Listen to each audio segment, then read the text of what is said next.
এলো মে সৌদি আরব শুক্রবারিয়া বাজার আজনবী বাজার আর জান সবাই তেনা টুনা যা আছে হাঁস মরক সব কিছু বেচতেছে এলো আমাদের ইব্রাহিম ভাইয়ের হাঁস নামে দেখাই না ওরে কাকানে রে তোরও চাই দি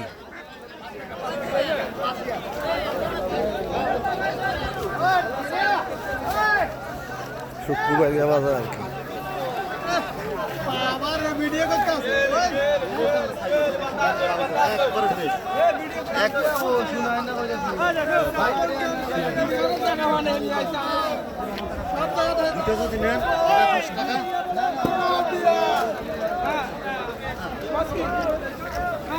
বাংলাদেশের সোমবারী হাট নব মঙ্গলবার মুন্সিগঞ্জ এটা হলো শুক্রবারিয়া বাজার